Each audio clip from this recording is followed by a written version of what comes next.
नमस्कार, राज्यसभा टीवी के खास कार्यक्रम लोकतंत्र 2016 में आपका स्वागत है। मैं हूं दीपक डोभाल। सोमवार को रिकॉर्ड वोटिंग के साथ ही असम में चुनाव का गुबार अब थम गया है। पश्चिम बंगाल में भी पहले दौर का मतदान खत्म हो चुका है, लेकिन सोमवार की वोटिंग के वक्त शुरू हुई हिंसा और आरोप प्रत्यारोपों का दौर आज भी जारी है। बीजेपी और सीपीएम ने तृणमूल कांग्रेस पर यह आरोप लगाया है कि वो मतदान प्रभावित करने की कोशिश कर रही है। दोनों पार्टियां शिकायत लेकर चुनाव आयोग के दरवाजे पहुंची, लेकिन बाकी बचे 5 दौर के लिए वहां प्रचार अभी भी चरम पर है। दूसरी तरफ दक्षिण के तीनों राज्यों में चुनावी सरगर्मी दिन ब दिन बढ़ती जा रही है। डीएमके प्रमुख करुणानिधि ने अपनी उम्मीदवारी का ऐलान कर दिया है, तो वहीं डीएमडीके से बागी हुए नेताओं ने अलग पार्टी बनाकर डीएमके को समर्थन देने की बात कर दी है। केरल और पुदुचेरी में भी अभी गठबंधन का गुणागणित जारी है। हम तमाम इन खबरों को आपको दिखाएंगे और इन राज्यों में मौजूद अपने रिपोर्टरों से भी जमीनी हालत का जायजा लेंगे, लेकिन सबसे पहले चुनावी सुर्खियां।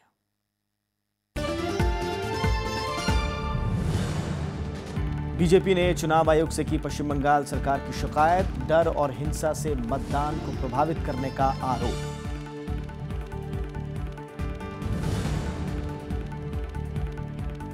डीएमके प्रमुख एम करुणानिधि तिरुवरूर से लड़ेंगे चुनाव, 25 अप्रैल को करेंगे नामांकन दाखिल।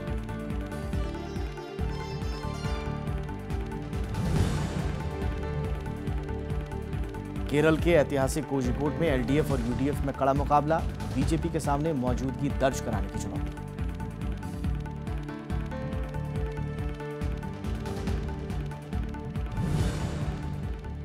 और सबसे पहले बात करेंगे पश्चिम बंगाल की।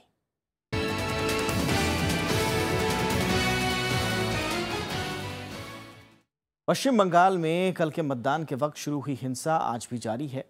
तृणमूल कांग्रेस और सीपीएम समर्थकों के बीच कल कई जगहों से झड़प की खबरें मिली। दोनों पार्टियां एक दूसरे के कार्यकर्ताओं को इस हिंसा के लिए जिम्मेदार ठहरा रही हैं।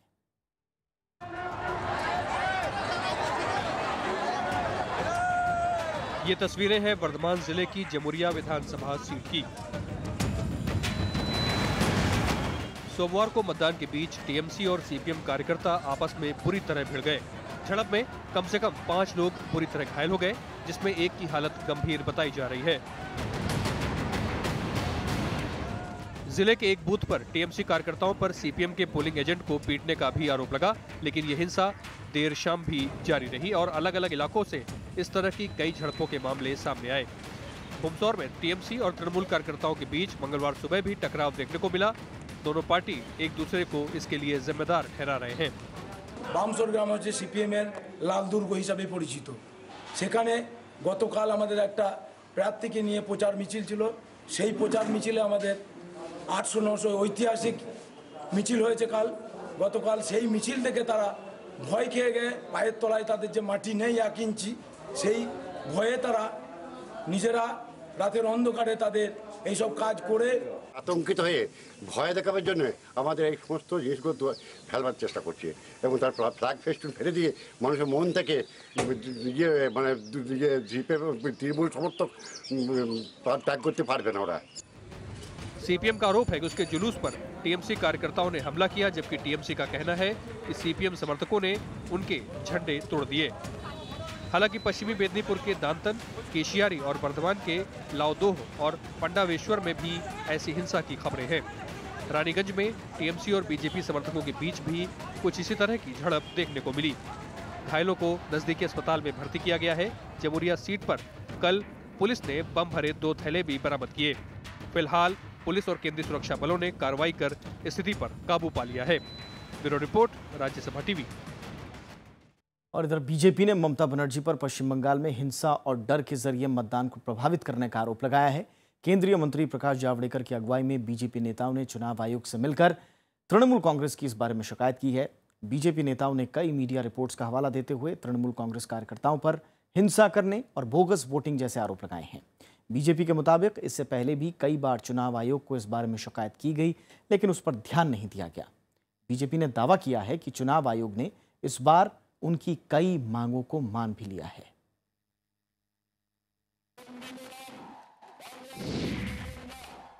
किस तरह से डर का माहौल पैदा किया गया है, किस तरह से हिंसा पर उतर आया है। 4 बजे जब चुनाव खत्म होता है पोलिंग का, तो उस समय कितना पोलिंग हुआ है उसकी जानकारी एसएमएस द्वारा मिलती है, लेकिन फिर क्यू में कितने लोग खड़े हैं ये भी दोनों आंकड़े अब आएंगे। आने वाले 5 फेज के लिए अभी तक 400 कंपनियां डिप्लॉय की गई थी, अब 800 कंपनियां चुनाव आयोग के अंदर सूचना के अनुसार विभिन्न जगह जाएगी। और पश्चिम बंगाल में चुनावी हिंसा की खबरों पर सीपीएम पोलित ब्यूरो ने भी नाराजगी जताई है। पार्टी पोलित ब्यूरो ने चुनाव आयोग से पश्चिम बंगाल में साफ और निष्पक्ष चुनाव सुनिश्चित करने की मांग की है। पार्टी ने सत्ताधारी तृणमूल कांग्रेस पर पहले चरण के दूसरे हिस्से के दौरान कई बूथों पर मतदाताओं को डराने और विपक्षी पार्टियों के पोलिंग एजेंटों को निशाना बनाने का आरोप लगाया। पार्टी ने मांग की है कि चुनाव आयोग राज्य में बाकी बचे 5 चरणों में साफ और निष्पक्ष चुनाव सुनिश्चित करे। और इसी बीच चुनाव आयोग ने राजीव कुमार को कोलकाता के पुलिस आयुक्त पद से हटा दिया है। उनकी जगह सोमेन मित्रा को शहर के पुलिस आयुक्त की जिम्मेदारी सौंपी गई है। पश्चिम बंगाल के मुख्य सचिव ने आज इसका ऐलान किया। बीजेपी ने राजीव कुमार की शिकायत चुनाव आयोग से की थी। पार्टी ने उन पर पक्षतापूर्ण तरीके से काम करने का आरोप लगाया था।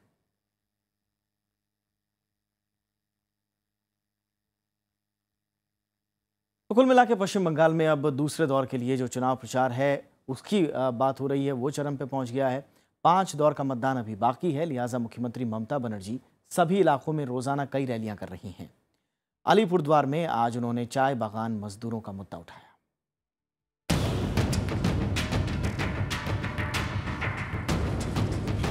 तृणमूल कांग्रेस के समर्थक घंटों पहले से मुख्यमंत्री ममता बनर्जी के इंतजार में बैठे थे। ममता बनर्जी आई तो केंद्र सरकार पर जमकर बरसी। उन्होंने चाय बागान मजदूरों का मुद्दा उठाया। ममता बनर्जी ने कहा कि 3 महीने पहले केंद्र ने चाय बागान को बेहतर करने का वादा किया था, लेकिन अब तक कोई काम नहीं हुआ।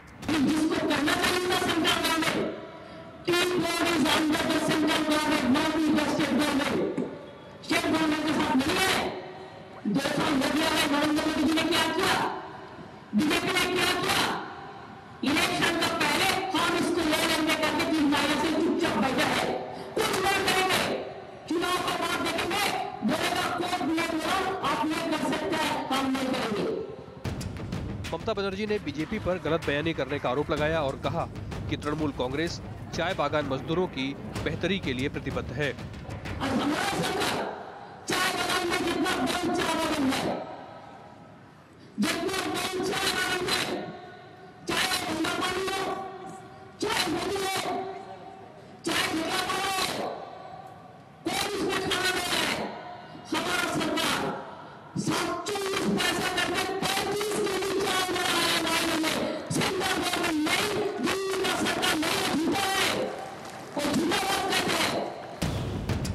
अलीपुरद्वार और दार्जिलिंग समेत उत्तरी बंगाल के जिलों में 17 अप्रैल को मतदान होना है। इन इलाकों में बड़ी आबादी चाय कारोबार पर निर्भर है। बीते साल इन इलाकों में कई चाय बागान बंद कर दिए गए, जिसके चलते 25,000 से ज्यादा मजदूर बेरोजगारी का जीवन जी रहे हैं। Bureau report, Rajya Sabha TV. और इस बीच पश्चिम बंगाल में 5वें दौर के लिए आज नामांकन पत्रों की जांच का काम पूरा हो गया है। कल 53 सीटों के लिए नामांकन भरने की आखिरी तारीख थी। 4 अप्रैल से इस दौर के लिए नामांकन भरने का सिलसिला शुरू हुआ था, जिसके बाद मुख्यमंत्री ममता बनर्जी समेत कई दिग्गजों ने अपनी दावेदारी पेश की। इस दौर में कई आला नेताओं की किस्मत का फैसला होना है। पर्चे की जांच के बाद अब 16 अप्रैल तक उम्मीदवार नाम वापस ले सकते हैं। 5वें दौर की सभी 53 सीटों के लिए 30 अप्रैल को वोट डाले जाएंगे। इस दौर में भवानीपुर, सिंगूर और जाधवपुर समेत कई महत्वपूर्ण सीटों पर लोगों की निगाहें टिकी हुई हैं। और पश्चिम बंगाल के बाद अब बात करते हैं तमिलनाडु की।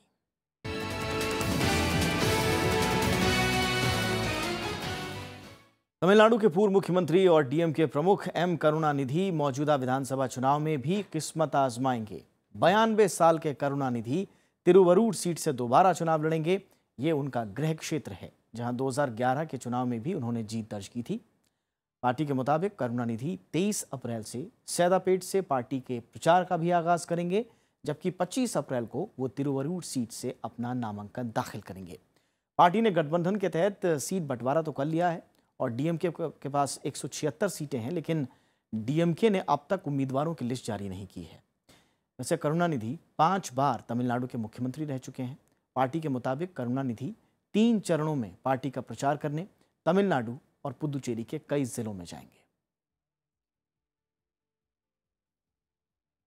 और दूसरी तरफ बीजेपी तमिलनाडु में बुधवार को गठबंधन पर तस्वीर साफ कर सकती है। पार्टी नेता और केंद्रीय मंत्री प्रकाश जावड़ेकर के मुताबिक बुधवार को अमित शाह और कई बीजेपी नेता तमिलनाडु जाकर इस बारे में खुलासा कर सकते हैं।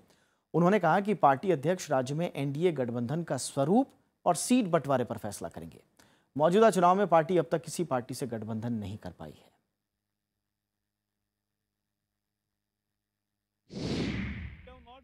Tamil Nadu nomination has not started. Tomorrow, our Bharatiya Janata Party President Amit Shah ji is going to Trichy. Will declare NDA composition and seat allocation, and we will tomorrow. Myself, Piyush Goyal, also will accompany him, and we will have 2 public meetings also. Makkal DMDK ने DMK को बिना शर्त समर्थन देने का फैसला किया है। ये फैसला मक्कल डीएमडीके के नेताओं ने डीएमके कोषाध्यक्ष एमके स्टालिन से मिलने के बाद लिया है। मक्कल डीएमडीके के नेता चंद्र कुमार का कहना है कि उन्होंने कोई भी मांग नहीं रखी। हालांकि उन्हें उम्मीद है कि डीएमके अपने हिस्से से उन्हें कुछ सीटें जरूर देगी। आपको बता दें कि डीएमडीके से बगावत के आरोप में निकाले गए नेताओं ने 2 दिन पहले मक्कल डीएमडीके नाम से एक पार्टी बनाई थी। ये तमाम नेता डीएमडीके अध्यक्ष विजयकांत के पीडब्ल्यूएफ से इस गठबंधन करने से नाराज थे और इसका विरोध करने पर उन्हें पार्टी ने हाल ही में निकाल भी दिया था। तमिलनाडु में लोग विधानसभा चुनाव में ज्यादा से ज्यादा मतदान करें, इसके लिए चुनाव आयोग ने अब फेसबुक से हाथ मिला लिया है। फेसबुक 15 मई से अपनी फीड में पोलिंग बूथ की जानकारी देगा। इससे पहले पिछले महीने चुनाव आयोग ने सोशल नेटवर्किंग साइट ट्विटर के साथ भी करार किया था। चुनाव आयोग अपनी इन कवायदों के जरिए 100% के लक्ष्य को पाना चाहता है।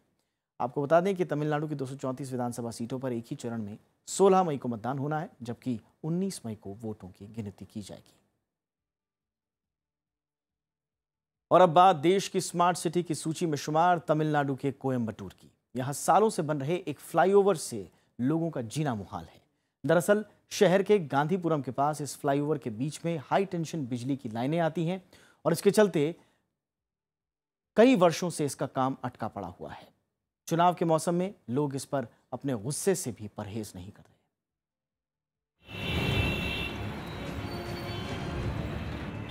कोयम्बटूर के इस भीड़ भरे चौराहे पर यातायात को नियंत्रित करते इस ट्रैफिक पुलिसकर्मी की पीड़ा को समझा जा सकता है। धूल, मिट्टी और वाहनों के शोर से लोग परेशान हैं। ट्रैफिक जाम यहाँ के लिए बेहद आम तस्वीर है। सड़क पार करना किसी बड़ी चुनौती से कम नहीं है। Because of this construction of this bridge, we find it very difficult to commute on in any means. Even by walk, we cannot cross the road. We cannot wait for the bus, and buses don't ply properly because of the traffic congestion. इस पुल के निर्माण की तारीख बार बार बढ़ती जा रही है। नई तारीख जून 2016 है, लेकिन यहाँ के बाशिंदों को भरोसा नहीं कि काम पूरा हो जाएगा। ये पुल सत्यमंगलम रोड और नंजप्पा रोड के बीच की कड़ी है, लेकिन हाई टेंशन पावर केबल ने पूरे काम को बीच में रोक कर रख दिया है। Corporation not cooperating, that tender people, that power line is last 3 years doing any work here. Though we are suffering public pollution, that traffic problems. We are waiting for till they completed bridge. After that only we are getting very easy to move the one place to another place. We are very suffering on pollution and traffic jam also. 162 crore रुपए के इस project में 1.25 kilometre 4 lane flyover बनना है। पुल के नीचे छोटे वाहनों के लिए पार्किंग मुहैया कराना भी प्रोजेक्ट का हिस्सा है। राजनीतिक दल इस अधूरी परियोजना के लिए सरकार की नीयत पर सवाल उठा रहे हैं। 5-10 सालों में जो करप्शन के कारण जो डेवलपमेंट का टोटल कोलैप्स हुआ है या तमिलनाडु में, तो उसका एक अल्टरनेटिव बीजेपी उभरे। बहुत सारी स्कीमें हैं जिससे भारतीय जनता पार्टी की जो सेंट्रल गवर्नमेंट है वो यहाँ पे तमिलनाडु के लिए कर रही है, मगर उसके अपोजिट आप देखेंगे तो तमिलनाडु गवर्नमेंट पूरी सो रही है। देश में जिन 20 शहरों को स्मार्ट सिटी बनाने की योजना है, उनमें तमिलनाडु से चेन्नई और कोयम्बटूर भी शामिल हैं। लेकिन कोयम्बटूर में काम की गति इस दिशा में संदेह पैदा करती है। अगर भूमिगत केबल बिछाने का काम पुल के निर्माण के साथ ही शुरू होता तो तस्वीर बेहतर हो सकती थी। कैमरामैन जुनैद इकबाल के साथ संजय कुमार, राज्यसभा टीवी, कोयम्बटूर। केरल का कालीकट वो इलाका था जिसके जरिए यूरोप ने पहली बार भारत को जाना। ऐतिहासिक अहमियत के अलावा ये इलाका आज पूरी दुनिया में मसालों के लिए भी मशहूर है। आज के कोझिकोड जिले में 16 मई को वोट डाले जाएंगे। यहाँ एलडीएफ और सत्तारूढ़ यूडीएफ के बीच सीधा मुकाबला है।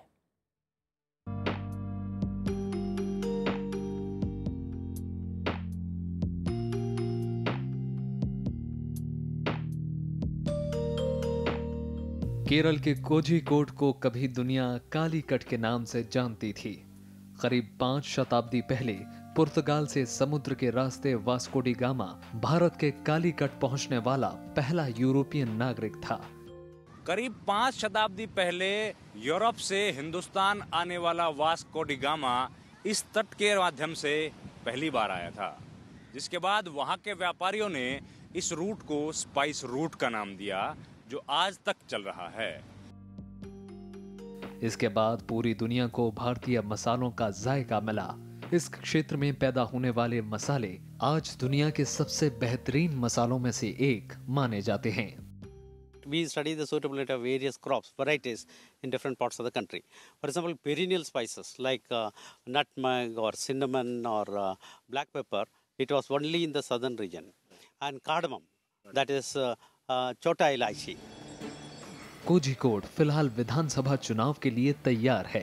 पूरे जिले में करीब 20 लाख मतदाता अपने मताधिकार का प्रयोग करेंगे। इनमें से 1,27,000 नए मतदाता हैं। जिले में कुल 13 विधानसभा क्षेत्र हैं, जिसमें से कुल 9 सीटों पर सीपीएम का कब्जा है। लेकिन इस बार मुकाबला काफी कड़ा होने की उम्मीद है। Mountain area of Kozhikode district, there are rubber agriculturists. They have the less price. They had very distress. Then in mid place of the Kalighat district, there are coconut trees. दूसरी तरफ सत्ताधारी यूडीएफ की अगुवाई करने वाली कांग्रेस को सरकारी नीतियों और विकास के दम पर इस बार बेहतर प्रदर्शन की उम्मीद है। Ummanjandi's ruling period is development period, the golden age of Kerala. UDF period, Ummanjandi's period. Now they're completing express highway. Kozhikode लिंगानुपात और साक्षरता के मामले में पूरे देश के लिए मिसाल है। जिले में 1000 पुरुषों के मुकाबले 1098 महिलाएं हैं, जबकि साक्षरता दर 95% है। बावजूद इसके स्थानीय लोगों का मानना है कि अब तक की सरकारों ने जनता की मूलभूत जरूरतों की तरफ ध्यान नहीं दिया। And the hike of the price, I mean the consumable goods, that's the main issue now. And of course the corruption, that is, you might have heard from everybody. Yeah, unemployment is the major issue facing here in Kerala. The quality of the examination and education is gone very low. 16 मई को होने वाले मतदान में कोझिकोड की जनता बेरोजगारी और विकास समेत दूसरे बुनियादी मुद्दों को ध्यान में रखकर वोट डालने की तैयारी में है। रविंद्र सिंह शौराण, राज्यसभा टीवी। और अब बात करेंगे केरल की।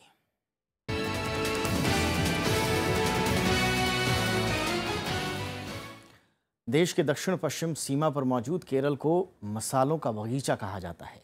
44 नदियों, सैकड़ों तालाबों और नहरों से सराबोर ये राज्य प्रकृति की एक खूबसूरत मिसाल है। इसे कृषि प्रधान राज्य भी कहा जाता है। राज्य के लगभग 50% नागरिक कृषि पर ही निर्भर हैं। अब एक बार फिर से ये राज्य चुनावी रंग में रंगने जा रहा है। आगामी 16 मई को यहाँ वोट डाले जाएंगे, जबकि 19 तारीख को नतीजे घोषित होंगे। चुनाव से पहले एक नज़र इस राज्य पर।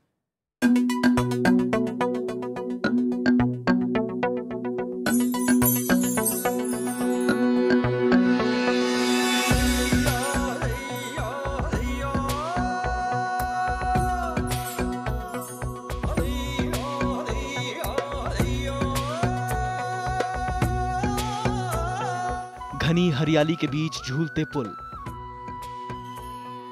कमल के तालाब, संगीतमय नृत्य, फव्वारे, शिल्प मूर्ति वाले बाग, और नौकायन जैसी सुविधाओं से सुसज्जित केरल बरसों से पर्यटन का एक बड़ा केंद्र रहा है।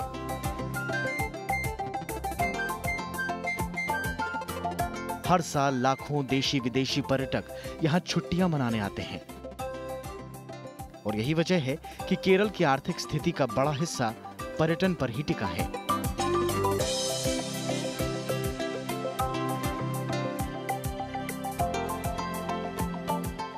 हाल ही में केरल को भारत का पहला ऐसा राज्य घोषित किया गया जो पूरी तरह से साक्षर है। राज्य पुनर्गठन अधिनियम 1956 के तहत त्रावणकोर, कोचीन और मालाबार को मिलाकर 1 नवंबर 1956 को केरल राज्य का निर्माण किया गया। केरल को भारत की राजनीतिक प्रयोगशाला भी कहा जाता है। वो इसलिए क्योंकि पहली बार कम्युनिस्ट पार्टी का सत्ता में आना, छोटी छोटी पार्टियों के मोर्चों का गठन और उनका शासक बनना जैसे कई अनेक राजनीतिक प्रयोग पहली बार केरल में ही हुए। राज्य में अब तक 13 बार विधानसभा चुनाव हो चुके हैं, जिन्होंने राज्य को 20 मंत्रिमंडल और 12 मुख्यमंत्री दिए। अब एक बार फिर से केरल में चुनावी दस्तक हो चुकी है। 140 विधानसभा सीटों के लिए एक ही चरण में होने वाले चुनावों के लिए 16 मई तारीख तय की गई है, जबकि 19 मई को चुनाव आयोग वोटों की गिनती करेगा।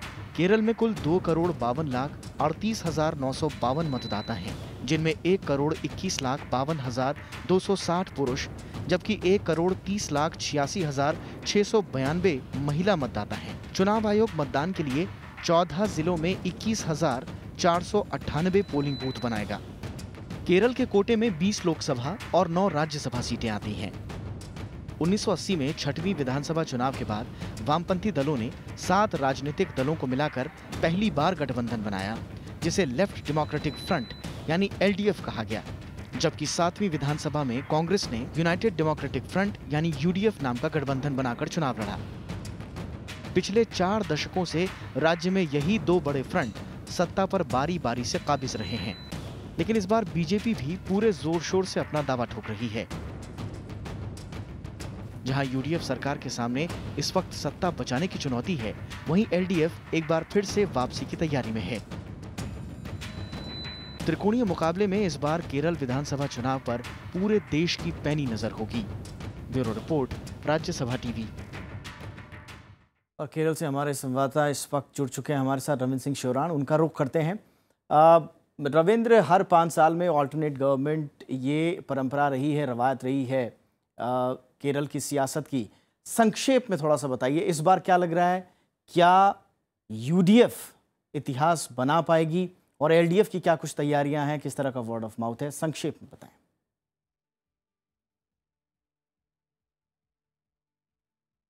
जी बिल्कुल, इस बार पूरी तैयारियां दोनों ही दल कर रहे हैं कि LDF जहां चाहता है कि रवायत कायम रहे, वहीं इस रवायत को तोड़ने की पूरी कोशिश जो है इस बार UDF की तरफ से की जा रही है। और बीच में 2 दिन का ब्रेक आ गया था क्योंकि कोल्लम में एक बड़ी दुर्घटना हो गई थी, जिसकी वजह से प्रचार प्रसार रुक गया था। लेकिन अब दोबारा से धीरे धीरे अपना प्रचार जोर पकड़ रहा है। और खासतौर पर अगर हम इतिहास पर नजर, आपने जो स्टोरी दिखाई है उसके तहत डालें, तो केरला और तमिलनाडु जो कि आसपास के दोनों राज्य हैं, दोनों पहले एक ही थे, उनका राजनीतिक रसूख जो है वो एक जैसा है।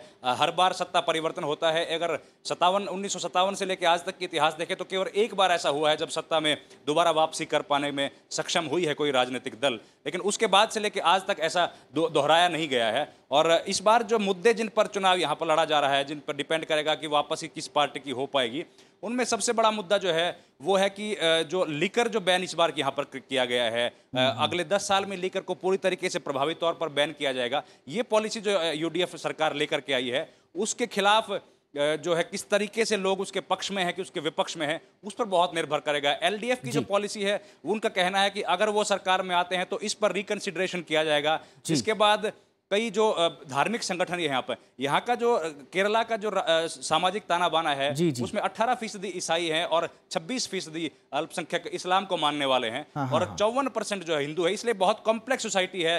किसी को भी रिलीजियस जो है डोमिनेशन वाकई में इस कॉम्प्लेक्स सोसाइटी में वोट क्या वापस उसी तरफ जाएगा जैसा कि होता है हर 5 साल में एक नई सरकार? क्या इस बार UDF इतिहास बना पाएगी या LDF वापस जैसी रवायत रही है सत्ता पर दोबारा काबिज होगी? ये देखने वाली बात होगी। बहरहाल बहुत बहुत शुक्रिया रविंद्र इस तमाम जानकारी के लिए। तो लोकतंत्र 2016 का आज का सफर इतना ही। इजाजत दीजिए, नमस्कार।